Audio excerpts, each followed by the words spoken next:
everyone. I'm Amy Wolf with your VUCast. Here's a look what's happening inside Vanderbilt. So you think you saw a lot of negative TV ads last presidential election? Just wait till the final months of the 2008 race. Thanks to a recent Supreme Court ruling, issue ads paid for by corporations and labor unions can run right up to the election. Political science professor John Gears says that means more attack ads than ever will hit the airwaves.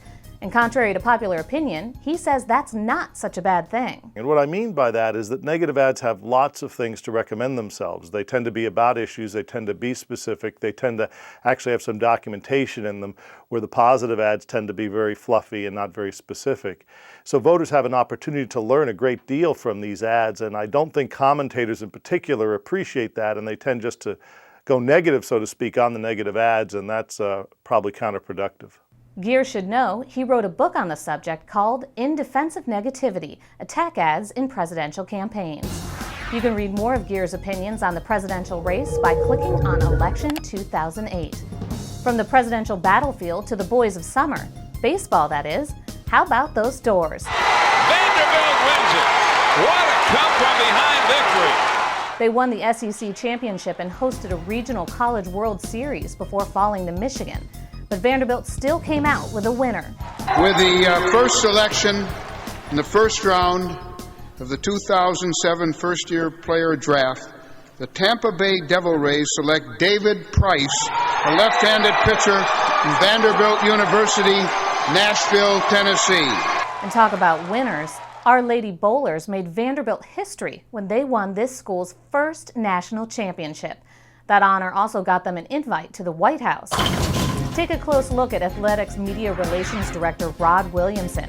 Do you think he's enjoying himself? Is it the White House atmosphere or the fact that his son John coaches the Lady Bowlers? ESPN2 interviewed two of the champs at our campus studio after the White House visit. We know that 200 is a terrific score, 300 is a perfect score. Where do you think President Bush would fall in the scoring column? Who knows? No, come on now, ladies. Give me a number. Give me a number. What do you think? You met him. You looked at him. We'll give him a 160. That's okay. Okay, 160. Wow. I think you're being kind. That means maybe a couple of strikes, a few spares. A few, Dana, yeah. You buying that 160? Hey, you know, you never know. Some people are better bowlers than you might We'll think. be nice. He's the president. If you want to see more on the national champion bowlers, watch this video by clicking on the video tab. Oh, well, I told them that they could shave a star in the back of my head, and I was hoping they were kind of forgetting about that.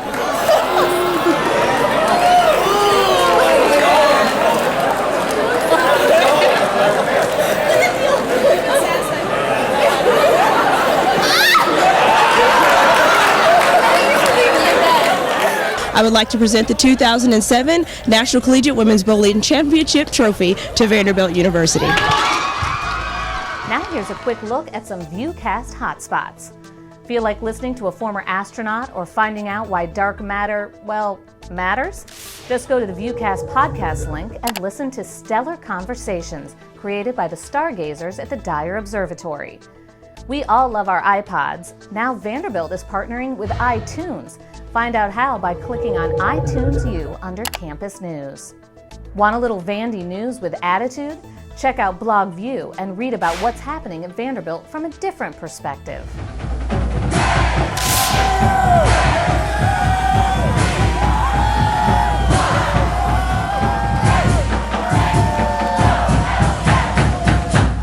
If you're looking for someone with an amazingly positive attitude, meet Vanderbilt astronomy professor Kayvon Stassen. He's pouring his heart and soul into a new program aimed at increasing the number of minorities getting PhDs and becoming scientists. But this is far more than an academic mission for Stassen.